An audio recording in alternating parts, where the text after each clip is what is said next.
What's up, guys, and welcome to the Coffee Break Podcast. I am your host, Melissa. And I'm your co-host, Elisa. And thank you for joining us in our second episode. If you haven't listened to our first one, you should go back and listen to it. That'll be very nice of you. What is the Coffee Break Podcast? You may ask for all our new viewers. It is the friend you haven't seen in a long time, the cousin that just moved back in town, or the best friend that you haven't seen in like forever just wants to reconnect with you. Will come and relax with us as we talk about movies, games, gossip, or anything that just gets us throughout the day with that nice iced coffee right on your desk. We'll even do a coffee of the day segment where we pick one special coffee and give some fun facts about it as we learn. And let's get started. What's the coffee of the day? It is one of my favorites called the latte. Mostly iced latte, but you know what? I'll make an exception for today. So let me get my handy dandy notes on my technical notepad right now. Okay, let's see. The term as used in English is a shortened form of the Italian cafe latte. Or okay, hold on. I'm not really good at pronouncing words. Cafe latte, or which means milk coffee. So a latte is like it's espresso shots with just a milk foam on top, and when you mix it, it turns into that like creamy coffee that you get. That's why it's one of my favorite. I like creamy coffee, but it has to be more of that coffee taste. But since it's completely espresso in it, it's really strong. That's why they put the milk foam on top of it. On October 7th, it's National Latte Day, which now is my favorite day of the year besides my birthday.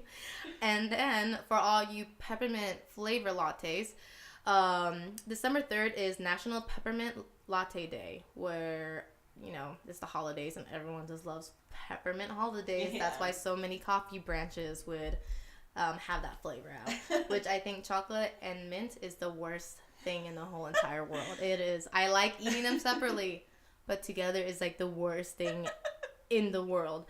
It's no. It's one of no, I don't want it. I don't even want to talk about it right now. No.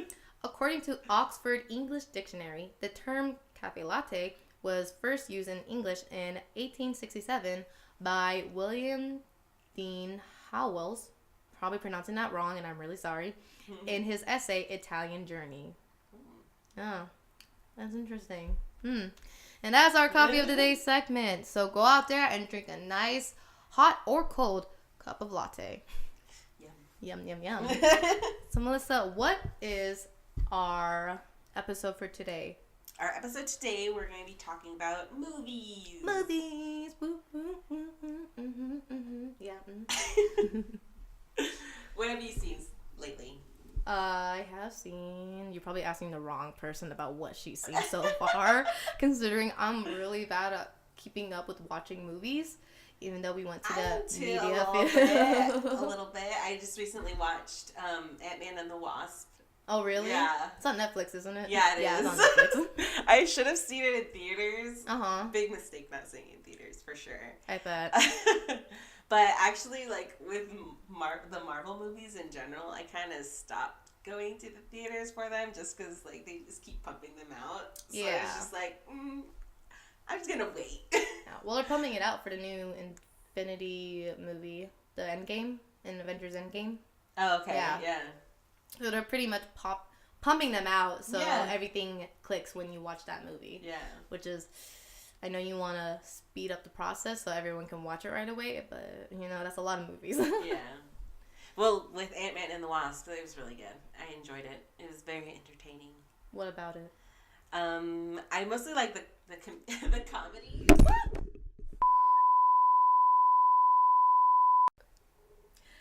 Okay, so what about Ant-Man and the Wasp do you liked about, Melissa? Well, I liked mostly the comedy aspect of it all. I mean, the action was really, really good, and I really liked the new character, the Wasp. She was really good. Yeah. I didn't expect that because I honestly wasn't, when I first saw the actress that they chose for her, I wasn't really like all for it, but I mean, that was just me. That's Just me. I just didn't. It went above my expectations, which is great. It blew your socks off. Yeah. Absolutely, they went flying. They went flying. I don't know where they went, but they went somewhere. But yeah, it was really, really cool. It was fun. I loved that. Just going back into like the whole like shrinking and seeing things get blown up and stuff, and seeing how that was done. Blowing up stuff. What's that actor name? The one that plays Ant-Man? What's his name? Paul Rudd. Paul Rudd. He's great. He's amazing. He's brilliant. I watched him in the segment where Parks and Rec, where he was running against Leslie Dope. And he's like, great. It's like, can you please get out of this election, please? I know. He's asking a grown man. He has a bowling alley, and he's playing Wii bowling. Yeah. And he's like, why don't you just play real bowling? I like the characters. Honestly, me too. Yeah. Well, you don't have a bowling alley at home. No, I don't. Okay. One day we'll have that in our office. A mini one. A mini one. Just one on your desk right there. Just put objects in the way. Cut pencils. And pencils and everything. Or thumbtacks on a phone. You're just like, boop. I watched one movie on Netflix that was like a big hype. It still kind of is. I see it randomly on my Facebook, but Bird Box. Okay, yeah, I watched it. Yeah, you watched it? I watched it. You finally watched it. I watched it like a while ago, but I mean, I didn't understand the hype around it. It was good. I'm not saying it was a terrible Sandra movie. Bullock was in it, that's why. She's amazing. It was just like, I think it was one of those movies where it was just super hyped and it didn't match the hype. It was like it was just too hyped. Yeah. Yeah, okay. I was trying to avoid any, like, if I saw an article about it on Facebook and haven't watched it yet, I would just, like, zoom past it because I don't want to get that hypeness up. Yeah. It was, to me, it was one of my top favorite movies because it was just, like, you can't see or you die kind of thing. Yeah. Like, I don't know how I'm surviving that, honestly.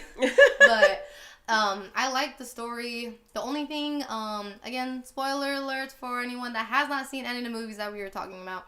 It was just, they did show her going down the river to a sanctuary, but they were showing both that scene and the scene where how it all started. Yeah. I kind of wish it didn't do that because it didn't make me feel connected to the characters. Like, I knew who was gonna die, I knew who, like, you know, I didn't know who was gonna leave, like some jerks did in the movie. Yeah. But I wish that it didn't show me because I would like to grow an attachment to them, like feel connected before they get killed off or before they like whatever. Yeah.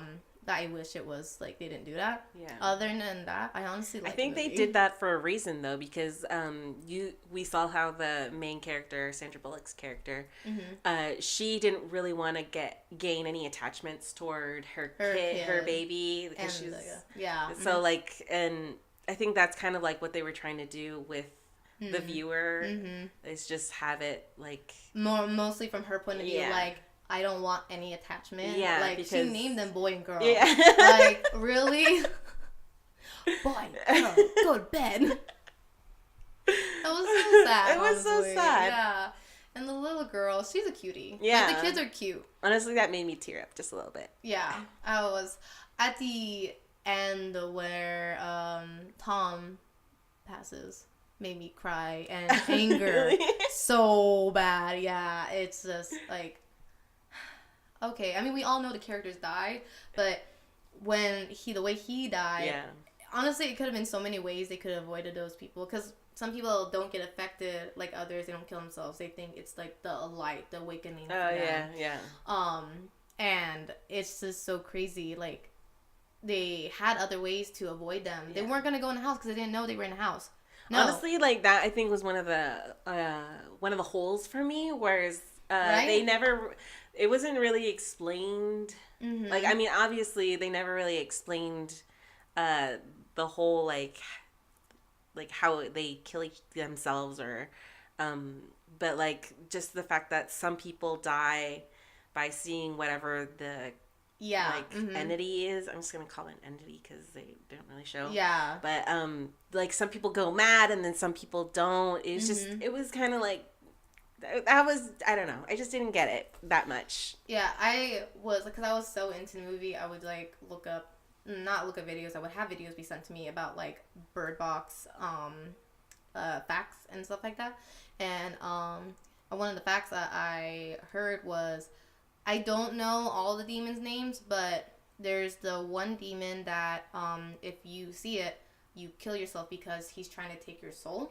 And it makes you want to give your soul to him. And I forgot what his name was, but he had horns and had like a very like scully sheep face looking. And he was trying to make it seem like you need to come home to me kind of thing. And the people who would not be affected by it and say, oh, you need to see the light, is their god Cthulhu. Which I always made that joke of like, oh, yes, our Lord and Savior Cthulhu. No, this is literally their Lord and Savior Cthulhu, which makes them want to get rid of those who doesn't believe him. Okay. That's why they go around taking blindfolds off, because they need to see the light. They need to see Cthulhu rising up to rule the world, basically. Okay. That's why in one of the scenes you see that one guy, all the drawings, and one of them is Cthulhu, and one of them is the drawing of the sheep skull. Oh, guy. Okay, yeah, I remember. So if you look into it, he has some of those drawings. Yeah. And those are the two main demons that they reference as. Interesting. And so yeah, if you're not seeing it, if you see it and you're like, oh, I'm awakened, you're seeing Cthulhu telling you what to do. If you see it and you die, that's the other demons telling you, like, come back to me, child. So it's funny because like when I was watching the movie, I was like, what happens when you're blind? And like, you can't see it. You just figured it all out. Yeah, I know, right? I'm like, oh, we know who's gonna rule the next generation in this world is the blind people, which is like, okay. I know in the book at the ending, the people who was at the sanctuary, the school for the blind, they actually, not all of them are blind. Some people stab their own eyes out to make sure they never see it. Whoa. Yeah, they kept it more positive. Okay. And I think it was Marley. I forgot her name. Sandra Bullock's character. In the book, she was supposed to stab her own son's eye out, like slowly. So he starts getting blind, so he never has to deal with a blindfold. But the other daughter would always see that she tries doing that to him in her sleep, and she couldn't do it anymore. Yeah. So it's like, yeah, I learned a lot about Bird Box.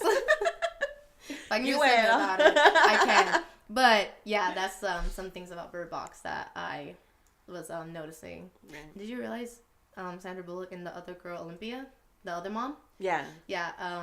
That how Sandra Bullock kept wearing very dark and the so-called boyish clothes, like blue or like dark colors. Yeah. While Olympia was wearing like pink and it's like, because you didn't know what Sandra Bullock was gonna have. Yeah, like because she didn't want to know the sex of the baby. Because she was just like, oh, in this condition, it's like, it's not a condition, you're pregnant. It's lady, I know, get it together. And she was wearing blue, so it kind of indicated to you that she was gonna have a boy either way. Yeah, like it kind of like hints like that. If you don't catch them, you don't figure it out. Yeah, just like in certain movies, like they'll have like the more fantastical world be like more colorful whereas like the mundane world or the real world would be like a lot more dull colors and stuff. Yeah, like people don't really catch those, but like in The Magician, the show I was watching, it's like a magic world. There's a one where they go to school, and then there's the human world. Yeah, and the human world is very dark and like gloomy and gray. Yeah, because who doesn't want to live with the world without magic? But when you go into I forgot the name of it because I haven't watched it in forever. But the world of magic, you it's all colorful and bright and everything like that. So I see what they're doing. Yeah. So it's kind of like that. Yeah, it's very interesting. Yeah. Yeah. What other movies have you been watching? I recently watched the movie Ramona. I don't know if you... I've heard about that. I never, I don't know what it's about. Or Ramona? It is Ramona. Yeah, okay. Yeah, I've seen that one. It was really, really good. It's very sad. But it's I think it's a really good watch. Yeah. I think everyone should watch it, even though it's a foreign film. Mm-hmm. It was really, really nicely done. It's basically a story of like this indigenous woman in Mexico, and she works for a family, and the director of the film, it's basically his family. It wouldn't be like his own little biography or whatever. It's not like that because it's not really about him. It's about the family, right? it's about the indigenous woman. Okay. And just her life, a little bit of her life, and like her side of the story of like, you know, separating the life that she shares with the family that's not her family, but she is treated as family, and separating herself from that and her actual life, like, you know, like trying to be in a relationship or like having a child. Okay. And so like it's just her little story. It's a little bit complicated to explain because it's in Spanish. Yeah. But I still really recommend everyone to watch it. You should watch it. It's really deep, and like for me, it just felt like it was a little bit shared some similarities between some of my life currently and her life, not in the complete sense, but like it was just really like, oh crap, like this is actually getting to me. Yeah. Because wow, dark. Wow. Oh my gosh. Wow. Is this the universe telling us to stop talking about these movies? What's going on? Oh, what are we to do? Anyway, that happened, and oh well. So, I should watch it. Yeah. It didn't get nominated for. It's nominated for an Academy Award. Okay. I hope it wins. I hope, like, at least it gets Best Director, because that would be freaking amazing. Yeah. What else? Best Story. I think it was also nominated for that. But yeah, we'll see how it does. I know that the girl, they were saying that the girl that played the indigenous woman, she's also nominated for Best Actress, which is amazing because she's never had any acting experience ever. Yeah, and I heard that she was actually she wasn't supposed to like go into casting at all. No, yeah. She was covering for her sister. Oh, wow. Yeah. Right there. Yeah, I know, right? There. Exactly. And so they're like, once they met her, they're like, you got the part. And she's like, oh, okay. And now she's like thrust into the movie industry with like little to no experience. Oh my God. At all. I think that's just incredible how like there are people out there that have that talent that just. How do you tell your sister that you got her job? Like, how do you do that? Like, really, though? How do you like, hey, sis? Yeah, that acting job. I got the part. I got the part. I'll see you at dinner. Okay, bye. Like, how do you even like, oh my gosh. Hopefully they're not living in the same house. That's awkward. I'm a better actress than you. Oh. Exactly. Like, how do you do that? That's how do you crazy. do that? That's so crazy that she got that, like, you know, job. Like, because you know how sometimes when you're in life, you're like, I kind of don't want to do something. But when you do it, something great comes out of it. Yeah. So that kind of feels like she is the dream right now. Yeah. Like, that's amazing. Yeah, it really is. Because it's like, she doesn't, like, the part of Mexico that she's from, like, she doesn't know anything about, like, you know, the actors and the, like, people who on TV. She doesn't know anything like that. So it's just, like, being put into like a spotlight like that, it must be really crazy. Like a very big shock. Yeah, absolutely. Yeah. Like I don't even know how I would be able to handle that. That's crazy. I'd probably freeze every time I say action. Let alone someone who just doesn't speak English at all. Mm-hmm. Like that's crazy. She did great though. Yeah. Yeah. That's so amazing. Yeah. Lucky. By the way, shout out to our audio technician, Joe Turgeon. He's really great at what he's doing right now, making sure our lighting is amazing and everything's working in tip-top shape. Yeah. Yeah. He just did an air snap at us, so. What What have you seen? What other movies have you seen? I was just trying to think about it because I don't watch a lot of movies as I do. Recently, our internet has been in and out lately at home. Oh. Yeah, it's kind of annoying. But, one of the movies that did come out in 2018, which I was so excited, and that kind of made me do 3D modeling for creatures, is Pacific Rim. Oh. The Uprising. Yes, like the first movie of Pacific Rim was my all-time favorite because it was just like, I know a lot of action, like, monster movies. Yeah. They don't put a lot, like Godzilla was only 22 minutes of Godzilla. It's about Godzilla, but yeah, you follow this guy in the military, I think it was Marines, and it's like, no, I'm not here to watch him. He can be in the movie, but I just don't want him to be the star of the movie. No, I agree. That was one of my gripes with the movie too. Yeah. Like, I want to see Godzilla. Yeah. That's who I came here to see. I want that. I want Godzilla ripping creatures' heads off and blowing his fiery breath down their throat. No, I do get that at the end of the movie. I remember seeing like all the like old school like dubbed Godzilla movies. I used to watch crap out of them, and that's only because my little brother, he was also like super obsessed with Godzilla, and then just like I just started watching like behind him, like over shoulder, and then after that I've been hooked ever since. And so when the old 2000 which one? 2000. Do you remember? Which one was it? It was like the Godzilla 2000 or whatever. Oh, the one where the shitty one. Yeah, the crappy one, like where she looks like a T-Rex. Yeah, that one. She laid eggs. Yeah. That one. So, like, when that one came out, I actually did like it. Yeah. But then I remember, like, going, like, you know, seeing the old ones. I'm like, wait, this is not right. Yeah.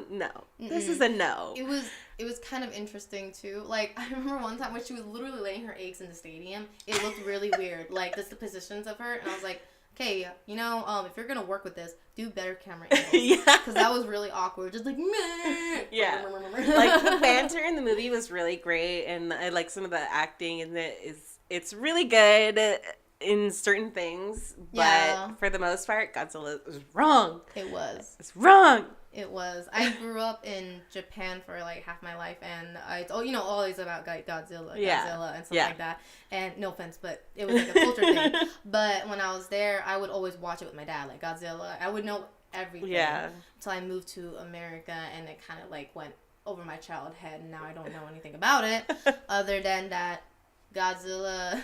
When he fights, he does an air kick where he literally like jumps up, goes on his tail. And yes. That's the best thing ever. He glides on his tail. Like, I don't think there's any bones in your tail, Godzilla, but you know what? Movie magic makes it work, and it's the greatest thing in the world. Classic. Yeah, but that's kind of like Pacific Rim was like, it had more like giant robots, what are called the Jaeger, and that's in German, and then kaijus in Japan was this giant monster. Yeah. And they would have a lot of fights. It's majority of that trying to stop the world like from dying. Yeah. And what's his name? The actor for it.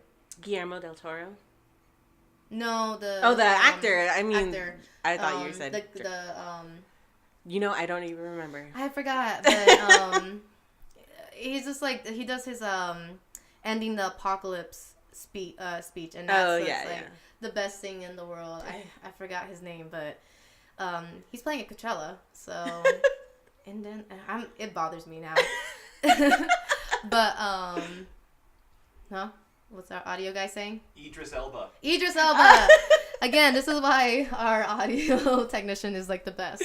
Yes, Idris. What? Say it again. Idris Elba is the best actor in my life right now.